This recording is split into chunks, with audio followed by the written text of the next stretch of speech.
Hello friends, Rehman গার্ডেন্সে আপনাদের প্রত্যেককে স্বাগতম। আশা করছি আপনারা প্রত্যেকে সুস্থ আছেন এবং ভালো আছেন। বর্তমান যুগে সুস্থ থাকাটাও একটা ভাগ্যবান বলা যেতে পারে, কারণ সুস্থ এখন বর্তমান যুগে প্রত্যেকের বাড়িতেই প্রায় অসুস্থ, সেই জন্য সুস্থ থাকাটা ভাগ্যবানেরই পরিচয়। যদি আপনি সুস্থ থাকেন তবে অবশ্যই উপরওয়ালার কাছে আপনি শুকরিয়া আদায় করবেন যে আমাকে সুস্থ রাখার জন্য। আজকে আমি আপনাদের সঙ্গে যে ভিডিওটা শেয়ার করতে চলেছি সেটা হচ্ছে একটা পেয়ারা গাছের ভিডিও। আপনারা বিভিন্ন জাতের পেয়ারা গাছের নাম শুনেছেন। বর্তমান বাজারে বিভিন্ন পেয়ারার জাত এসেছে এবং এগুলো অনেকগুলোই এর মধ্যে উচ্চ ফলনশীল।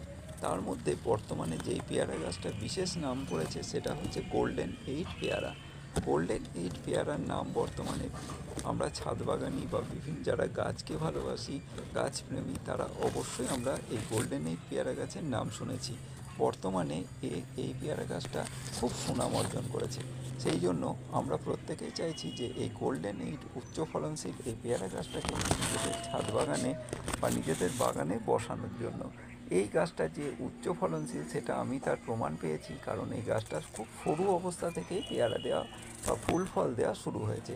গাছটা যখন আমি কিনেছিলাম সামান্য সরু একটা ডাল ছিল এবং দামও বেশ ভালোই ছিল। সেই গাছটা আমি খুব একটা মাটি দিয়ে বসাতে পারিনি, সামান্য একটু মাটি দিয়ে একটা ফাটা বালতিতে বসিয়েছিলাম। সেই গাছে দেখুন পেয়ারা ধরে গেছে। আর এই পেয়ারা গাছের পরিচর্যা বলতে এই পেয়ারা গাছের যে প্রত্যেকটা পাতার যে ডালগুলো হয় সেই ডালগুলোর যে মাথার পাতা দুটো থাকে সেই দুটো যদি আপনি কেটে দেন তাহলে দেখবেন পরবর্তীতে যে পাশ থেকে যে ফ্যাকড়া বেরোবে বা নতুন ডাল বেরোবে সেই ডাল কুঁড়ি নিয়েই বেরোবে। গোল্ডেন এইট পেয়ারার এটাই হচ্ছে মেন বৈশিষ্ট্য, যে যখনই নতুন পাতা বেরোবে তখনই কুঁড়ি নিয়ে বেরোবে। আর এই কুঁড়ি কিন্তু ঝরে যাওয়ার প্রবণতা নেই বললেই চলে। যদি আপনি খেয়াল করেন এই গাছটাকে একটু সামান্য পরিচর্যা করেন, একটু খোল পচার জল, একটু মাছ মাংস ধোয়ার জল, এগুলো যদি আপনি একটু ব্যবহার করেন, বা শাক সবজি ধোয়া জল, বা ইয়ারা আর একটা কই ভাতের বলে যে চাল দুটো। ধোয়া জল বা বাসি ফ্যান ডবল জল মিশিয়ে যদি গাছের গোড়ায় দেন, তাহলে আপনি খেয়াল করবেন যে এই গাছ কতটা হেলদি হয় এবং এই ফলগুলো কতটা তাড়াতাড়ি সময় ম্যাচিওর হয়ে যায়। এই পেয়ারার এটা একটা অন্যতম বৈশিষ্ট্য। দেখেছেন পেয়ারাটা কি সুন্দর হয়েছে। এর কিন্তু দুটো কুঁড়ি ছিল, একটা কুঁড়ি আমি মাথার পাতাটা কাটতে গিয়ে ভেঙে গিয়েছিল এবং পড়ে গেছিলো। একটা কুঁড়ি ছিল, এই একটা কুঁড়িতেই ফল দাঁড়িয়ে গেছে। কিন্তু অন্য পেয়ারা গাছ হলে কি দেখতাম, শুকিয়ে হয়তো পড়ে যেত বা পেয়ারাটা হয়ে পড়ে যেত, এইসব দেখা যায়। কিন্তু এই গোল্ডেন এইট পেয়ারা গাছটা এমন একটা জাত যে যাতে ঝরে যাওয়ার প্রবণতা বা শুকিয়ে যাওয়ার প্রবণতা এগুলো খেয়াল করলে দেখতে পাবেন যে অনেক মাত্রাটা কম, একেবারে নয় সেটা বলা যাবে না, তবে মাত্রা কম। আর আপনি যদি একে জল দেন, শুকোতে না দেন টবের জল, এই টবের মাটি, তাহলে দেখবেন যে এই গাছটা আপনাকে যে ফল ধরবে, একটা ধরুক দুটো ধরুক, সেটা কিন্তু পরিপক্ক হয়ে আপনার খাবার উপযোগী করে দেবে। আর এই গোল্ডেন এইট পেয়ারা গাছ বর্তমানে এমনই নাম করেছে, বিভিন্ন যারা কৃষির সঙ্গে যুক্ত তারা অনেক কৃষক এই গোল্ডেন এইট পেয়ারাটাকে চাষ করছে। আর আমরা অসময়ে যে এই পেয়ারাগুলো দেখতে পাচ্ছি এগুলো কিন্তু গোল্ডেন এইট পেয়ারারই একটা জাত। তবে সব যে গোল্ডেন এইট সেটা বলা যাবে না, সেইভাবে বাজারে এখনও গোল্ডেন এইট আসেনি।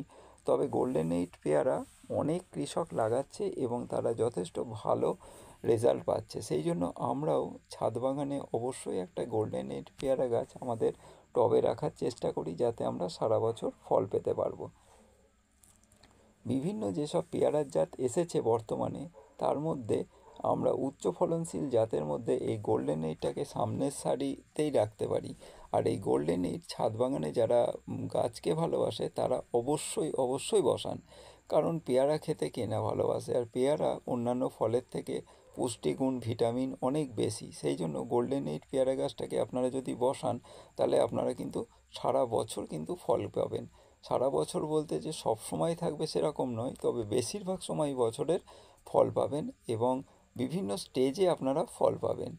একদিকে পরিপক্ক ফল, একদিকে মানে কাঁচা ফল, একদিকে ফুল, এরকম পাবেন। যেমন আমরা লেবু গাছের ভ্যারাইটিসে দেখতে পাই, ঠিক তেমন আমার গাছটা এখনও তেমন ঝোপালো বা বড় আকার হয়নি।